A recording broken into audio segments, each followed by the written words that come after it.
फिर आदेश आया कि सुना था कि रसिक मुरारी जी आ रहे, नवाब का आदेश आया अपने मुंशियों के पास। वो अभी तक हमारे पास नहीं पहुंचे। उनको ये भी पता था कि ये लोग उनके शिष्य हैं।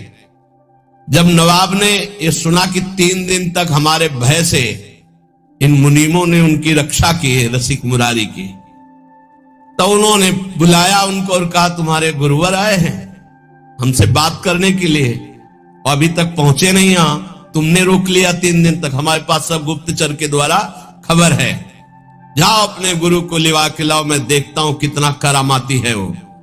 नवाब ने जब ये बात कही तो रसिक मुरारी जी ने कहा कि तुम भयभीत मत हो, मैं भी देखता हूं कैसा दुष्ट है। आज तक तो हमने दुष्ट के दर्शन नहीं किए, साधुओं के दर्शन किए हैं। आज दुष्ट के दर्शन करने का हमें गुरुदेव के द्वारा, तो आज मैं देखूंगा कि दुष्ट किसे कहते हैं।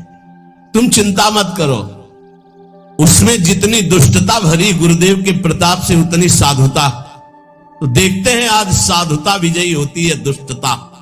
उसको अंदाज भी नहीं है कि दुष्टता से बढ़कर के कितनी साधुता होती है। नवाब ने कि मुंशी जन जो है ये समझे कि बड़े सम्मान से बुला, इसलिए कार भेजा था, पालकी भेजी थी। वो सब घबरा रहे थे कि षड्यंत्र है, ये बड़ा इतना दुष्ट, ये ऐसी कैसे श्रद्धा कर सकता है।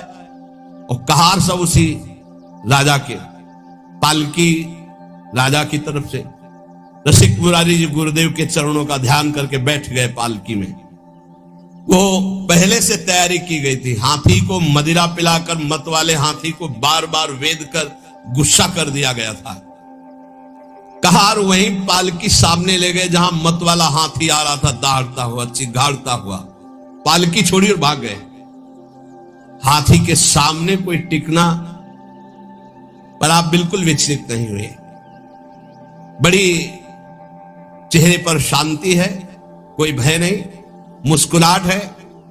हाथी मतवाला चिघाड़ता हुआ आ रहा है, महावत बार बार अंकुश कर रहा है। नजदीक गए, ऐसे हाथ फेर दिया, कृष्ण कृष्ण कृष्ण बोलो, कृष्ण कृष्ण बोलो।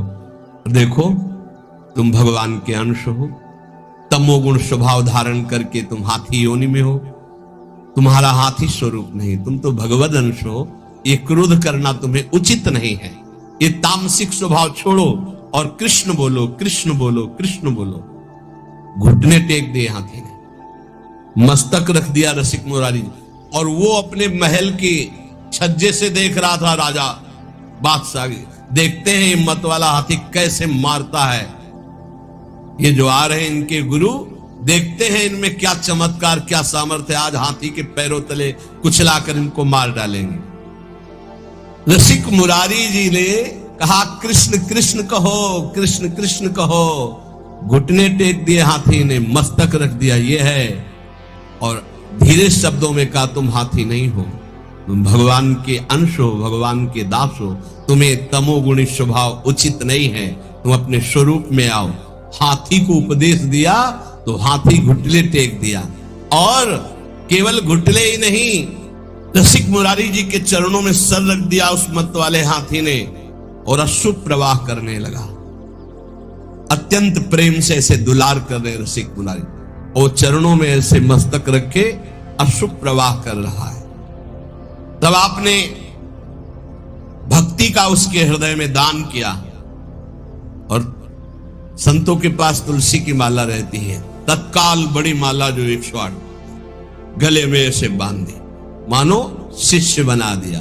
कान में भगवान नाम दिया, गले में माला बांध दी, और कहा सुनो तुम्हारा नाम गोपाल दास है आज से। मतवाले हाथी को चेला बना लिया। अरे जब मतवाले मन को चेला बना लेते संत जल, तो हाथी क्या है? सबसे बड़ा मतवाला हाथी मन है, किसी की कोई भी अंकुश बात नहीं मानता। गले में तुलसी की माला पहना दी, कान में कृष्ण नाम सुनाया और कहा तुम्हारा नाम गोपाल दास है।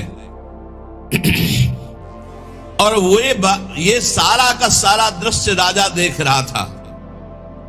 उसे देख करके अब रहा नहीं गया कि ये कोई चमत्कारिक महात्मा है, और कोई जादू तमाशा चमत्कार नहीं था, ये तो भगवान नाम का बल है। नवाब अब रहा नहीं गया, दौड़ता हुआ आया और श्री चरणों में गिर पड़ा, लिपट गया और कहा मुझे क्षमा कीजिए, मैं संतों का प्रभाव नहीं जानता था, मुझे क्षमा कीजिए। ये संतों के प्रभाव से दुष्टों का भी परिवर्तन हो जाता है।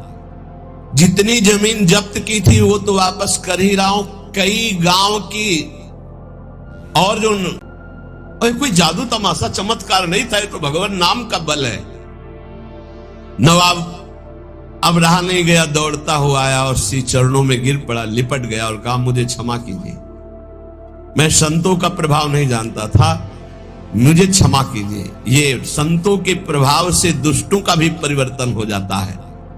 जितनी जमीन जब्त की थी वो तो वापस कर ही रहा हूं, कई गांव की, और जो जमीनें हैं राजकीय विभाग के द्वारा अपहरण की, वो भी मैं दे रहा हूं।